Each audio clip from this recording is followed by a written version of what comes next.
Upon a time in an apartment building in a big city.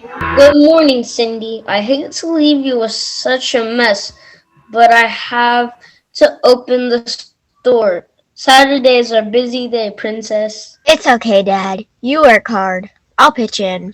Wow. Every dish in the kitchen is dirty. Is that oatmeal on the wall? Meanwhile, next door. We love to have our favorite nephew visit. Another pancake, Perry? Thanks, Auntie F. I hear that your company is doing well. I love your ads. Speedy help for needy folks. Say it sounds like the Ella family next door is busy as usual. Penny and Candy must be getting ready for another lesson. Their mother Mina is always taking them somewhere. Art lessons, music lessons, dance lessons. What about their stepsister, the one you both like so much? Poor Cindy. She stays home and does all the housework. Her dad is always working at a store. While Mina and her girls play and spend money on themselves. Mrs. F, let's check on Cindy again. I'd like to tag along. Neighbors bumped into each other in the hallway. Watch out, Miss Fairy, Miss Mary. Honey, Candy, let's go. We're late for baseball practice. I'm getting my girls ready for the All-City All-Star tryouts. They're 4 months away. We're already the best players in our school. We stopped by to see Cindy. Don't waste her time. She has to do housework. The rest of us have so many other things to do. After Mina, Honey, and Candy leave, Miss Fairy, Miss Mary, and Perry enter the Ella home. Hi, Miss F and Miss M. Hi, Perry. Did a tornado hit this kitchen? Oh well, we'll take care of it. Cindy, why don't you and Perry get some fresh air? Let's go to work, sister. Cindy and Perry go outside on the balcony. You coach a baseball team, don't you? Yes, I do. Your sisters are really into baseball. What about you? I like baseball, but I don't get to play much. I have so much work to do. Oh, this isn't fair. Your aunt shouldn't be doing my work. Let's go back inside. Miss F, Miss M, let me help. Wow, it's all clean? We're quick workers, dear. Now, we couldn't help but hear what you said to Perry. We think you should join the baseball team too, Cindy. I'd be happy to help you, Cindy. You could practice with my team on Saturday mornings. That would be super, but what about my chores? We'll take care of them. For the next few months, Cindy practices with Perry's team. She gets very good too. Finally, the day for tryouts arrives. Mina, honey, Candy, let's go. You don't want to be late. Cindy can come along and watch. I'm sorry she didn't have time to practice too. We are. Don't girls look gorgeous in their darling new outfits? We had to fix our hair just right. If we don't look our best, Where's Cindy? Oh, she said she didn't want to go. Besides, she still has chores to do. Maybe she can come by later. Oh, hi, Mrs. Fairy, Mrs. Mary, and Perry. Hi all. Good luck, girls. Bye. bye. After her family leaves, Cindy comes into the hut room. Is that what you're wearing to the tryouts? An old t-shirt and torn shirts? That won't do, sister. Let's go next door and see what we can do. Ready for the tryout, Cindy? I'm a little nervous, but wow, you're back already? We just whipped up something special for you. Major League uniform? And these silver sneakers. Now tuck your hand under this cap so your stepsisters won't recognize you. There. Wow, I look like a star. Go and shine. We will finish your chores. See you later. Come on, Cindy. Get into the pumpkin. That's what I call my own van. I can't believe I'm really going to the tryouts. Just relax and enjoy yourself. Your talent will see through. A few minutes later, Cindy arrives at the ball field. Here I go. Who's that new girl? Oh, she's pretty good. It's not as good as my daughter's. What are you saying? That girl is great. She can field and hit. Look at how fast she runs. She's running so fast that her cap fell off. Cindy Eller, is that you? Oh no, they know it's me. I've got to go. Where's Perry's van? Here, get in, Cindy. Where's your left side? It must have come off when I slid into home plate. Hurry! We've got to get home before anyone else. Perry drives away very fast. They get back to the apartment in a flash. Cindy puts on her work clothes. I'm going back to the field to find your sneaker. The orange van pulls out just as the rest of the elders return home. He's wearing one silver sneaker. Cindy, was that you? We saw at the tryouts. Answer me. Stop yelling at her, Nina. Was you at the tryouts, wasn't it? It was me. I've been practicing baseball with Perry's team. He's quite good, too. Who's been doing your chores? Before Cindy can answer, Perry returns with the missing sneaker. Got your other sneaker, Cindy. Put it on and get back in uniform. I have great news. You made the All-Star team. Yes. I'm proud of you, princess. After you get dressed, I'll take you to the first place. What about us? You didn't make the team. But I spent a ton of money on them. I guess it's Cindy's turn to play ball. You three will have to do her chores now. Chores? Me? But we don't know how to do chores. Well, it's time you learn. After all, fair's fair.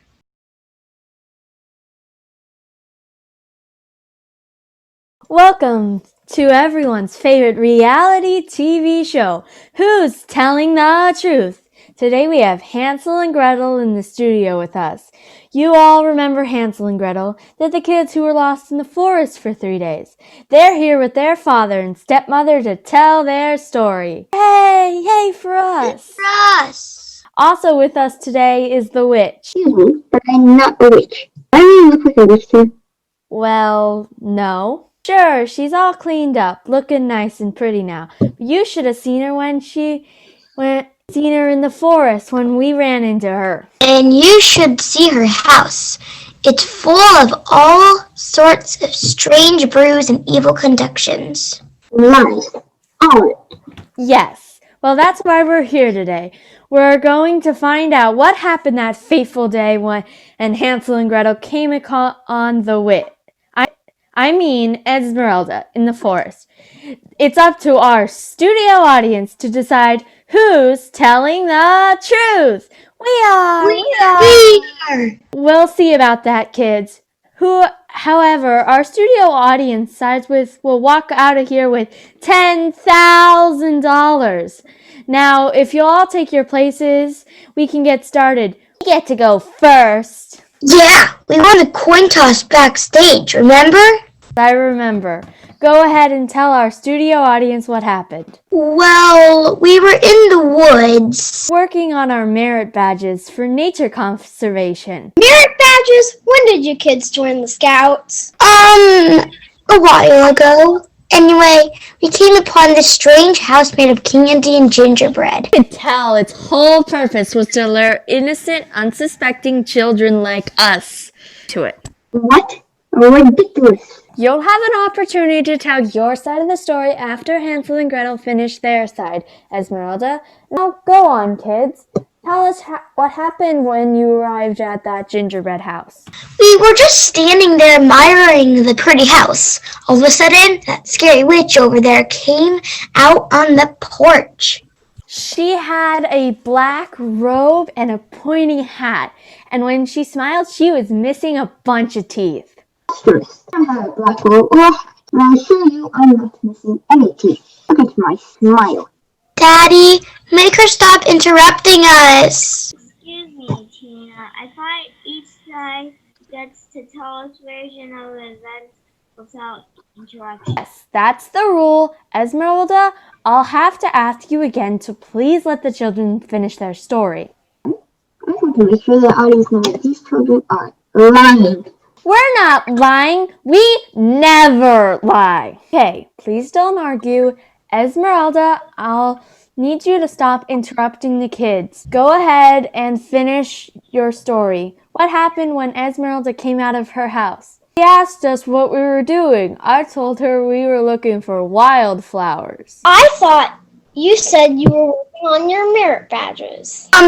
We were looking for wildflowers for our merit badges. This really isn't the important part of the story, Mindy. Kids, just tell everyone what happened when you ran into the witch.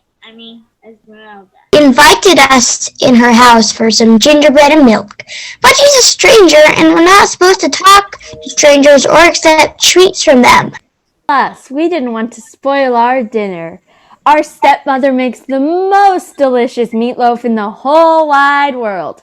So we said, no, thank you, then started to walk away. But she wouldn't let us leave. She grabbed us and she said she was going to turn us into gingerbread children and eat us up. She's really obsessed with gingerbread. We tried to get away, but she caught us. Then she dragged us inside her house and locked us in the cage. Oh, my poor children. There, kept us prisoners for 3 days, and the only thing she gave us to eat was candy. She gave us candy because she wanted to fatten us up. When we were fat enough, she threw us in her oven, but I kicked the oven door and we managed to escape. Excuse me, Gretel, please don't play with those wires. I'm not. Kinda looked like you were. I wasn't. It may have looked like Gretel was playing with those wires, but she said she wasn't. She wasn't. My children are very well behaved. They hardly ever do anything wrong. Wow, sorry. I had something caught in my throat. Let's move on. Esmeralda, would you like to tell your version of what happened that day? Would. There are so many inaccuracies in the story Hansel and Gretel told you that I hardly know where to begin. Are you saying you didn't plan to turn my beautiful children to gingerbread children? Are you saying you didn't lock them in your oven? I did not do anything of the sort. And explain why my poor children were missing for 3 days and why they arrived home battered, bruised, and covered in soup. Because they were playing in an old abandoned cottage about a mile from my house. That's when they got battered, bruised, and covered with soup. When I took them into my home, they refused to take baths. That's not true, Daddy. I don't know what she's talking about. We never saw any red brick cottage with a really cool crumbly chimney. Ow, why'd you pinch me? And we definitely would have taken baths if she let us. You know, we hate to be dirty. Oh, wow. Sorry, I seem to have something caught in my throat. When they see the cottage, they were both running around like hooligans inside it. I heard them when I was out gathering wild herbs. I peeked in the window and saw them climbing up the old stone fireplace inside. That couldn't possibly be true. Hey, sir. 4 of them. So I went inside and told them to climb down.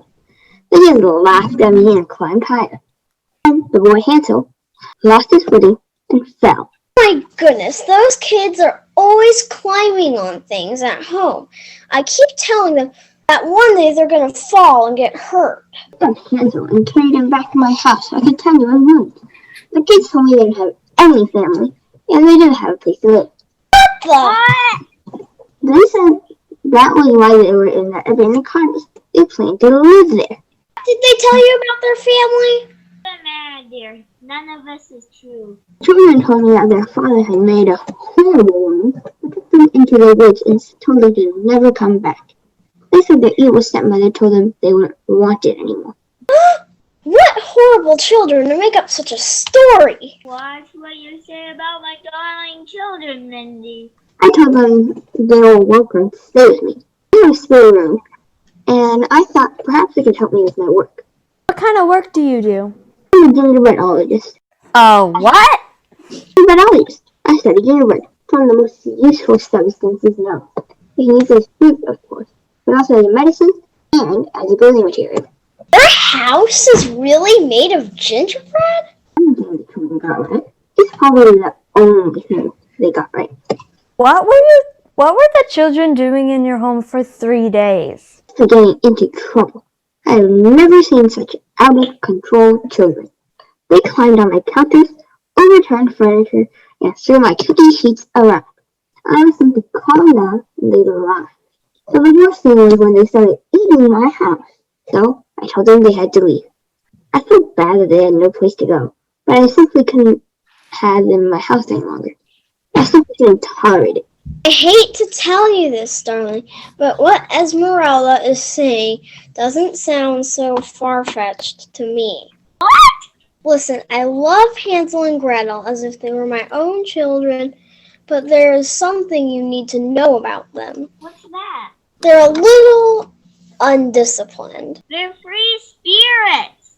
No, dear, I've been afraid to tell you this for fear it would upset you, but your children are careless, loud, and undisciplined. They do what they want when they want, and they lie about it later. Don't listen to her, Dad. She hates us. She's trying to turn you against us. Your own flesh and blood. I would never do that, Charles. I am afraid you've got a blind spot when it comes to your children and their faults. Why does everybody keep saying things like that? Hansel and Gretel are good children. Yes, but even good children need discipline. Good children need to be taught from wrong. What these children did when they were with Esmeralda was wrong. They continued to do wrong when they came home and told lies about what happened to them. Do you really think they're lying? Why don't we ask our studio audience? Folks, if you think Hansel and Gretel are telling the truth, applaud now. Okay, if you think Esmeralda's telling the truth, applaud now. Well, it's pretty clear that our studio audience thinks Esmeralda is telling the truth. So that means Esmeralda walks away with $10,000. About the money as much as I care about the truth. That's the whole reason I came on this show. With an opportunity to tell my side of the story. And the hope that people will believe me.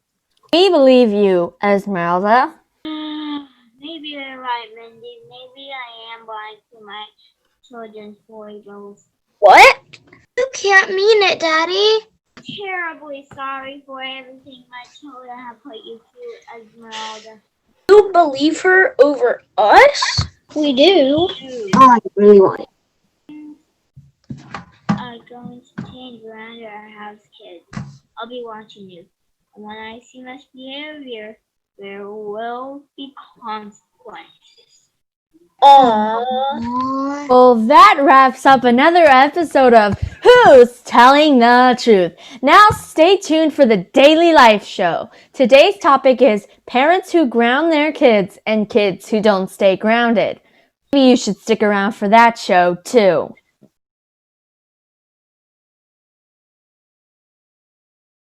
Once upon a time, there was a slave named Androcles. He was gentle and kind, but his master was cruel. Bring me my dinner, slave. Yes, master. More water, slave. Yes, master. Hurry, slave. Androcles did whatever master ordered from Morning until night. Still, every day he felt his master's whip on his back. I cannot take this cruelty much longer. I must find a way to escape. Every night, Androcles was put in his chains, but one night his master forgot. Here's my chance. I must leave now. When his master fell asleep, Androcles ran out of the door, fled into a forest. He ran and ran through the tree. At last, I'm free, but I'm not out of danger yet. My master will be looking for me. Oh, this cave is a nice, perfect place to hide. Androcles made the cave his home, and the animals of the forest became his friends.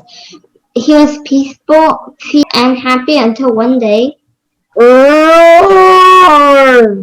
was that? Oh no, it's a huge lion. Surely the beast will kill me. I escaped my cruel master only to be eaten by a lion. At first, Androcles thought he should run. He did not seem angry. He did not leap or rush toward him, either. Instead, the lion was lying down and seemed to be in pain. Oh, it hurts so much. Oh, lion, you hurt. You have a great pain thorn in your paw. No wonder why you're worrying. Please help me. It hurts terribly. Don't worry. I'll pluck the thorn out. It's going to hurt. I just know it. Don't be such a scared cat. Hold still. One quick tug and... Oh, thank you. I feel so much better now. I am so grateful. I will never forget your kindness. I'll bandage your paw and you'll feel as good as new. Lion licked the hand of his new friend. After that, Androcles and Lion lived together in the cave. Here, Androcles, I've brought you some food. You can cook it for dinner. Thank you, Lion. No one has ever been so kind to me. I could get used to this life in the forest. He almost forgot he was ever a slave, and he was peaceful and happy until one day. It's the runaway slave! Let's get him! Halt! Please let me be. I had to run away. My master was so cruel. We have our orders. Your master is furious. We have been looking for you for months. Now you are our prisoner. The soldiers dragged Androcles away. Others went hunting for wild animals. They caught the lion and took him to the Rome too.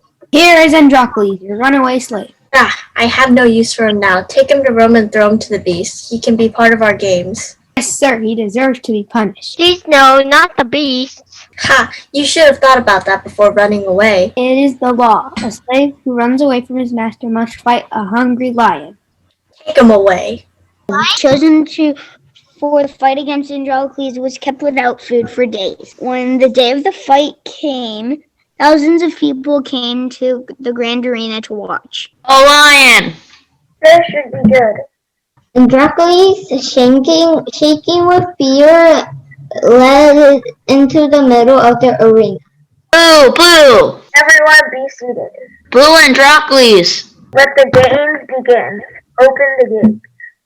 The soldiers opened the lion's cage. A huge ravenous lion roared angrily and rushed toward Androcles. Roar! Get him! Get him!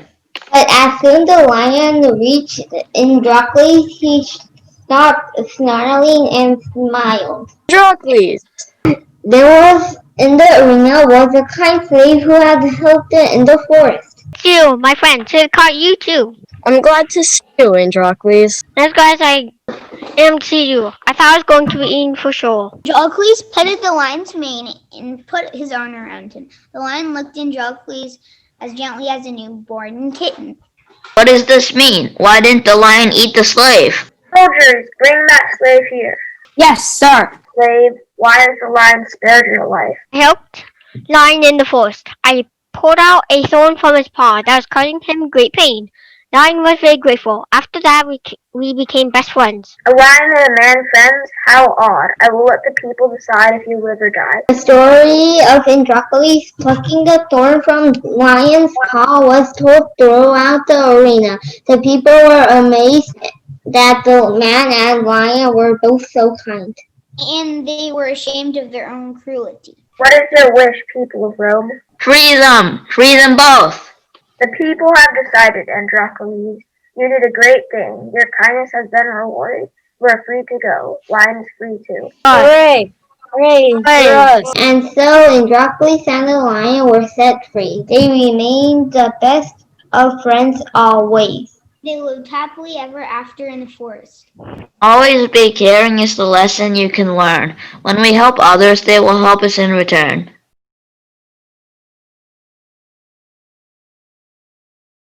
Class, today we're going to talk about Benjamin Franklin. Then you'll be ready to write your reports. Writing reports is so boring. Wouldn't it be cool if we could really meet Ben Franklin?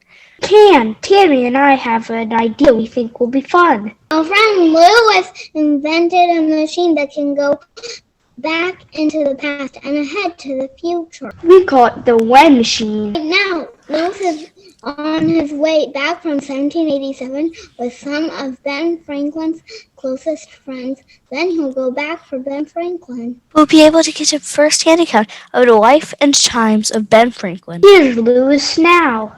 Hi, everybody. Come and meet our guests, John and Abigail Adams. Thomas Jefferson, too. John Adams was the second president of the United States. Hi, Mr. Adams, Mrs. Adams, Mr. Jefferson. And this must be Sally Franklin, Ben's daughter. My goodness, how strange everything looks.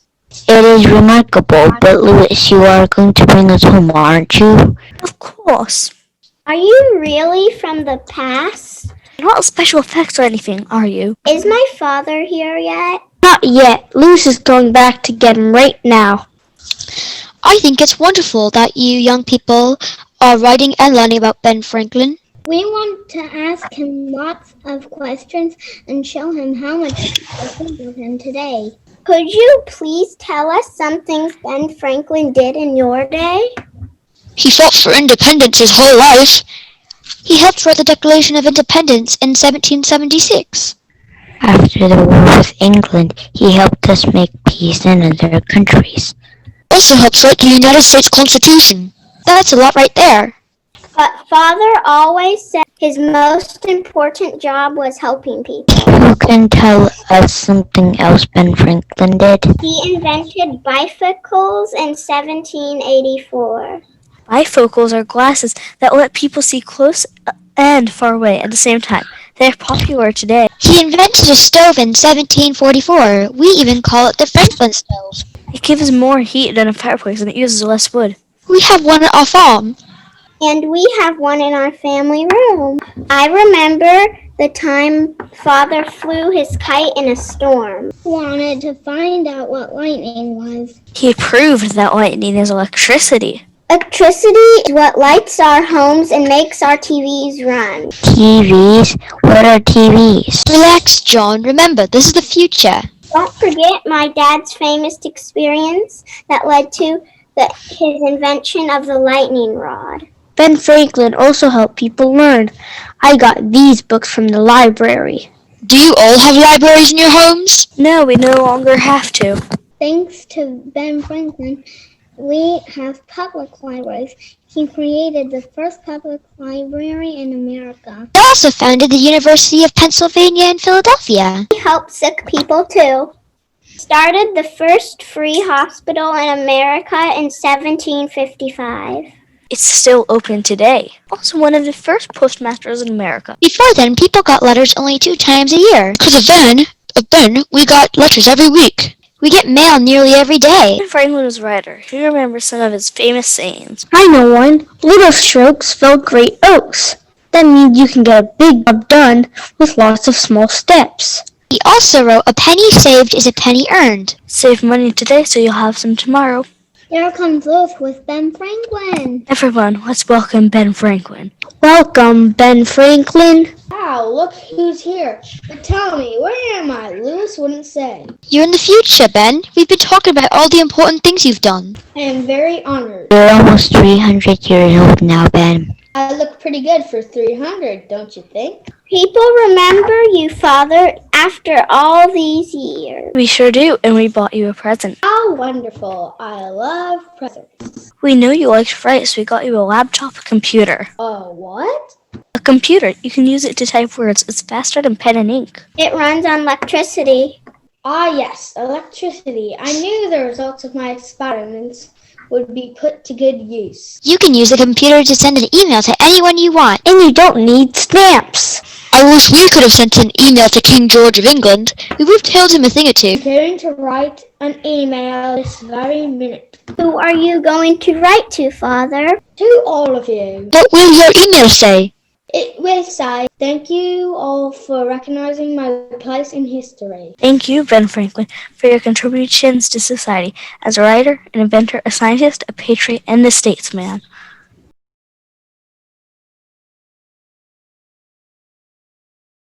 He's been called the king of the wild frontier. Davy lived from 1786 to 1836. He was born in Tennessee. Back then, that part of the USA was a rugged place. Country is young, it was growing like a weed in springtime. And so were the tall tales about Davy Crockett. That's our boy. Ever since Davy was a baby, he was special.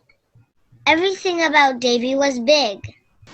By the time he was 8, he was 6 feet tall and weighed 200 pounds. Davy was a boy. His dad gave him a rifle. He named it Old Betsy. I am Old Betsy.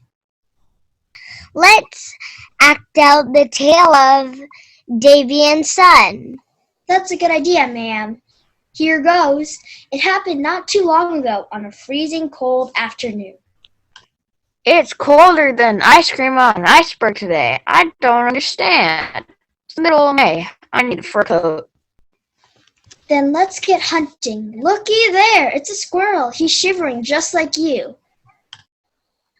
Morning, squirrel. I need a fur coat, and I'm gonna use you. No, sir, not me. And why not? Look at me, I'm too tiny. That is true. You need 100 of me to make a coat. I guess you're right. Thank you. What about that raccoon over there?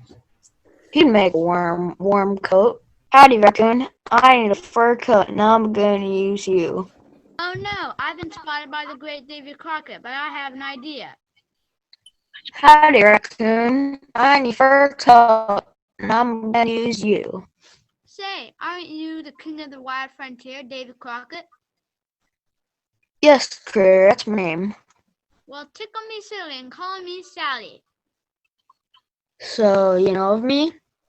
Darn tootin', why you're half alligator, half horse, and half snapping turtle. Mr. Raccoon, you're too smart for me to make into a coat. I'm gonna be. Now go and live a clean raccoon life. Davy, what's there shivering on that old log? Why, it's a perfect coat for you. A big old bear. Stop right there. I need my fur coat as much as you do. All of us are more alike than you may think. I think I know why. Look up in the sky. Help me! Hello, Davy. Grandpa, we need your help. Of course, son. Get on Pa's shoulders. Then let me get on your shoulders. We'll build the people ladder. We're still not high enough, Davy. Seems like you need an extra friend to help you fix this problem. Family. We'll work together to save Earth and all of its critters. All of you climb on my back. 1, 2, 3, go. We're tall enough now. Oh, howdy, son. What's the trouble on you? So I'm told this morning I got too close to these mountains. Now I'm stuck. I can't rise in warm earth. We'll burn my britches. That's why we're all shivering in the middle of May. Davy, if anyone can help, it's you. I can't do it alone. Old Betsy, are you ready to help us save Earth from freezing? Finally, I'm going to see some action. I'm gonna shoot away at part of your mountain so you can get free. Bear, you hold everybody still now. I'm more still than a tired builder. Ready as a raindrop about to burst through a rain cloud. Son, get ready to rise. I hope you're as good as a shot as they say. Shoot a piece and bust off a fly. In the dark. Here goes. Blam, blam. You did it. He did it. Hooray. And here I go, up to warm earth. Thank you kindly, Dave. Thanks for all you do, friend, son. You saved the Earth. I feel warmer already. Look, here comes all the critters to see you, Davy. Thank you, Davy.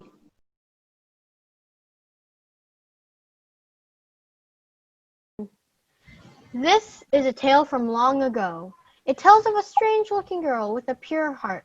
She lived in a village beside a big lake. We are very lucky.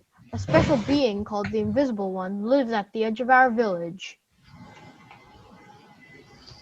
Only my sister, Naughty, can see me. No one else has ever seen the Invisible One.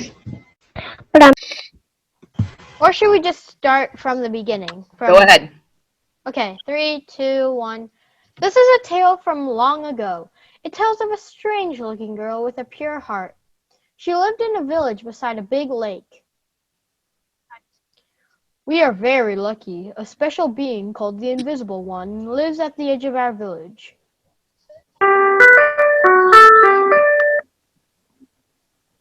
Only my sister, Naughty, can see me. No one else has ever seen the Invincible One. But I'm sure he is handsome. He is also rich, and he has no wife, although he is looking for one. My wife must be like me. She must always see and speak the truth. All the girls in our village want to be his wife. In order to do so, they must pass a test given by Nadi. Today, Kanti and Kimi are taking the test. Look over there. My brother is coming from the hunt. Can you see him? Yes.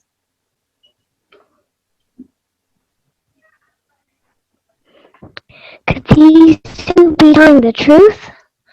What is my brother's bow made out of? Why, it is made of pure gold, and it shines like the sun. No, it is made of strong wood. That's what real bows are made of. They're both wrong. They cannot see him, but I must be sure. Look again. What does my brother use to pull his sled? Why, a huge silver bear pulls his sled.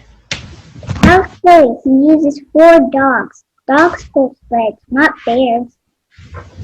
No, you're both wrong. You have failed the test. All the girls had failed. My 3 girls have not taken the test yet. There's Taki, my oldest, then there's Pools, the middle child. We call the youngest one Rough-Faced Girl. You may wonder at her name. Nutao lost his wife long ago. Now his girls care for the home. In truth, only the youngest does any work. It's true. We tell Rough-Faced Girl that we have work to do by the lake. Then we just sit and talk and laugh all day. Our trusting sister always does as she is told. Her main job is to sit by the fire and make sure it does not go out. The sparks fly onto her face, arms, and hands. It's not our fault. We did not give her the scars. Time to time, Nutao wonders if that is true. Why is my youngest the only one with scars? She sits and dreams, Father. She does not see when the sparks fly. We are more careful and move out of the way. That is true, Father. I do sometimes dream while I sit by the fire. One day, Taki and Pools came to their father.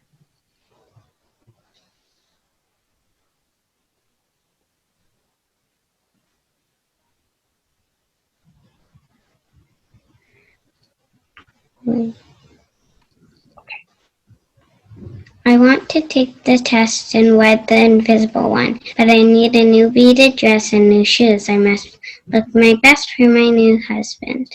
Me too. My clothes must be as fine as Taki's. I will give you what I can, but I must save something for Rough-Faced Girl. Oh, but her ugly scars make her shy. She won't want to go. She is a good walker. She'll be a fine wife for someone, but not for the Invisible One. Perhaps you are right. And so it was. A few days later, Taki and Pools sashayed through the village in their beautiful new clothes.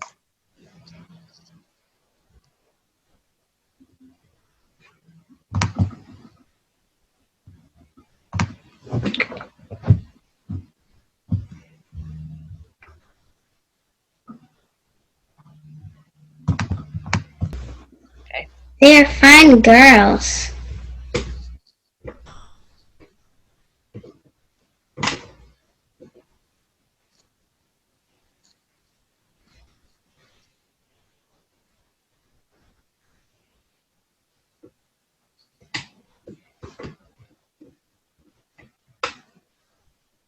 They may look... Well, I can see it now. Oh, sorry. Okay. They may look fine on the outside, but in the inside they are cruel. I know they're lying hearts, but I will take them to my brother. Can you see him? Of course. They do not speak the truth. They do not see me. They do not hear me. I must keep testing them, my brother. What is his bow made out of?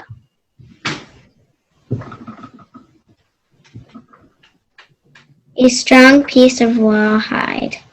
Yes, rawhide. And what does he use to pull his sled?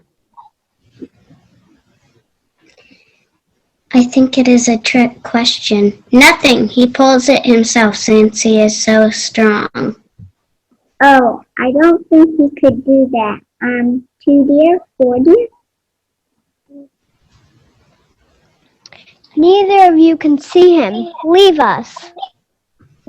Finally, the rough-faced girl found her courage. She went to her father.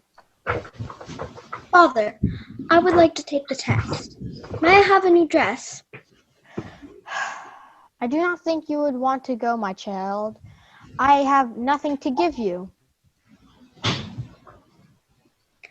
Do not feel bad. It is my fault. I should have told you before now. No matter. I will find something.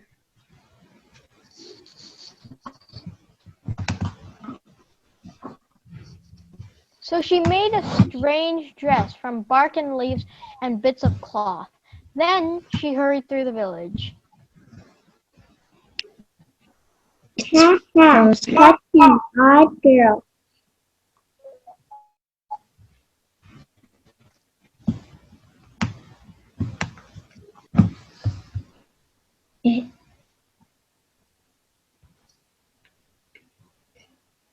Lucy, This girl may look odd on the outside, but she's pure of heart. She may be the one. I will take her to my brother. You, the one called Rough-Faced Girl. Can you see the invisible one? Why, yes. And what a regal figure he is. I think she sees me, sister. What is his bow made out of? Why, it is a rainbow. She's right. What does he use to pull his sled? He uses the stars that spill across the sky. The stars in the Milky Way.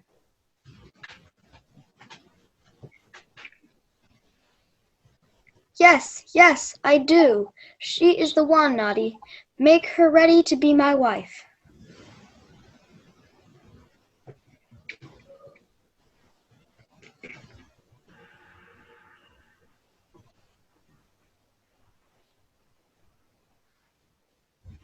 It's not.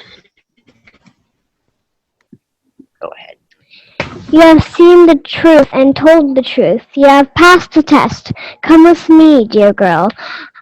I will bathe you in my healing waters. Naughty took the girl home, washed away the rough-faced girl's scars. She combed her hair and dressed her in luxurious clothes. You have always been lovely on the inside, dear girl. Now you are just as lovely on the outside. Come, my brother is waiting. You can see and hear me, can't you? Yes, I can. From now on, I shall call you Ruta. There's something there. It means my heart. So they were wed. All the people of the village were invited to the celebration. They are a fine pair. My dearest daughter, I am so happy. How did they know? How did you know what to say? Silly girls, you still don't understand. You cannot lie to get your heart's desire. Oh, you must be true to yourself. The end.